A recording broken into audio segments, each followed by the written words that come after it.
Good morning everyone. How are you doing? Today I'm going to show you about multicultural Mexico City. Mexico City has a population of 23.4 million. It is the largest city in both North and South America. The Aztecs called it Tenochtitlan, and it was already an important city when the Spanish invaded in 1521. The country became independent in 1821. Indian and European, Mexico City offers a variety of experiences. In the Zocalo, the main square, you can see the Spanish cathedral, an Aztec temple, and a modern skyscraper. The city has a lot of museums and theaters.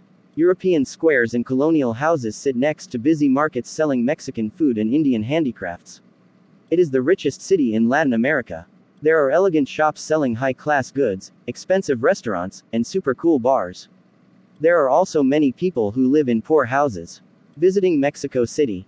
Mexico City is in a valley in the south-central area of the country. It is surrounded by mountains. The rainy season is from June to October. The warmest months are April and May. It has the largest and cheapest subway system in Latin America. Traffic moves so slowly that it is often faster to walk. The air quality is not good, and visitors need to be careful, but the city offers a rich cultural mix. That's all about my topic.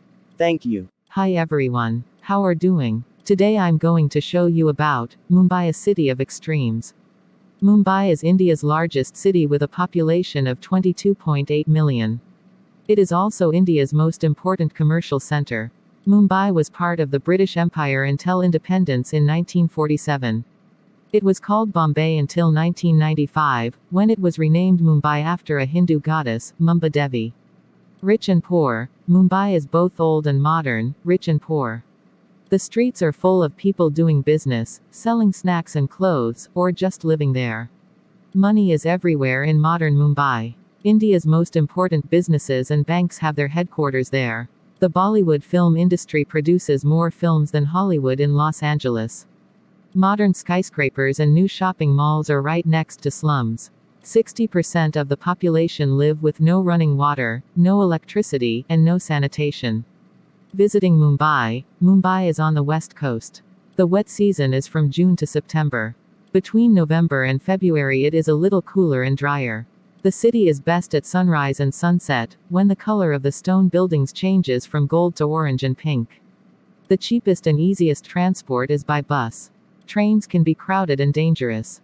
Because of its poverty, Mumbai can be a difficult place to live, but the experience is unique. That's all about my topic. Thank you. Hi everyone. How are you doing? Today I'm going to show you about high-speed Tokyo. Tokyo has a population of 35 million people. It is the largest city in the world. It is also one of the most exciting. Everything moves fast here. It has one of the biggest and busiest railway systems in the world.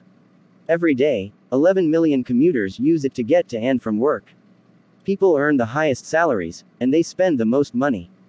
They wear the latest fashions, and have the most up-to-date phones. It is the world's most expensive city. Old and new, Tokyo was originally a small fishing village called Edo. The name changed in 1868 when the emperor moved there. The architecture is very modern. There are not many old buildings because of the 1923 earthquake and the Second World War. But traditional Japan is always near, with many Shinto shrines and public baths around the city. Visiting Tokyo. Tokyo is on the east coast of Japan. The summers are hot and humid. The most beautiful time of year is spring, when the famous cherry blossom is on the trees. The city is huge, but it is one of the safest cities in the world. Japan is mysterious. It is difficult for foreigners to understand. That's all about my topic. Thank you. Thank you for watching my video. Please subscribe, like and share to channel Sreyoun in order to get more videos. Thank you.